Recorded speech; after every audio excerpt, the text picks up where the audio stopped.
ऐसा हम लोग जीएस देखते हैं, ठीक है। और जीएस में महत्वपूर्ण रचनाएं या कृतियां के बारे में हम लोग जानते हैं, ठीक है, कि इनके द्वारा क्या कौन सी पुस्तक की रचनाएं की गई, ठीक है। तो कालिदास सबसे पहला हमने लिख रखा है कालिदास के बारे में। कालिदास ने कुमार संभवम, ऋतु संहार, रघुवंशम, मालविकाग्निमित्रम, मेघदूतम, अभिज्ञान शकुंतलम, ये सारी रचनाएं की थी, ठीक है। जिसमें कुमार संभवम में ये दिखाया गया है, ये बताया गया है कि शिव और पार्वती जी के प्रेम प्रणय के बारे में बताया गया, ठीक है।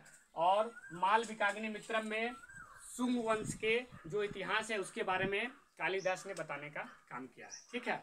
उसी तरह कालिदास के द्वारा जो लिखा गया नाटक है उसका नाम है सुखांत एवं प्रेमधन, ठीक है। इसके अलावा दूसरे नंबर पर है विशाख दत्त।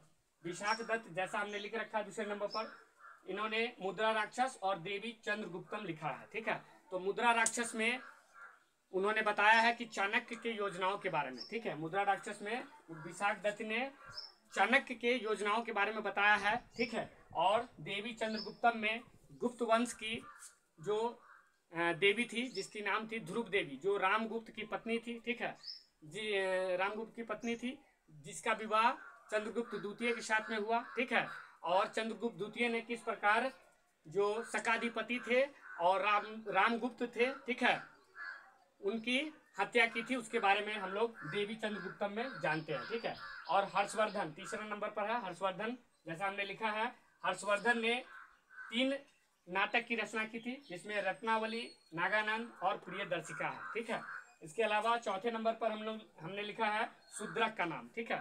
शूद्रक ने मृग कटिकम लिखा है। तो मृग कटिकम में इन्होंने ये बताया है कि समाज के जो प्राचीन जो भारत थे उस समय समाज में क्या क्या मतलब होता था, ठीक है। समाज के सभी वर्गों के बारे में बताया, जैसे राजा, ब्राह्मण, जुआरी, चोर, घुर्त, ये सब जितने भी हैं इस सब के बारे में इन्होंने विस्तार से उनके व्यवहारिक जीवन के बारे में विस्तार से बताया है, ठीक है।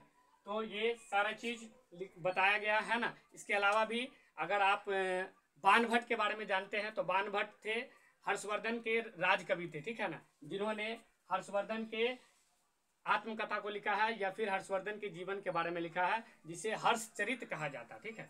तो ये जानकारी पसंद आया हो तो हमारे चैनल को ज़्यादा से ज़्यादा सब्सक्राइब करिए और वीडियो को लाइक शेयर जरूर करें।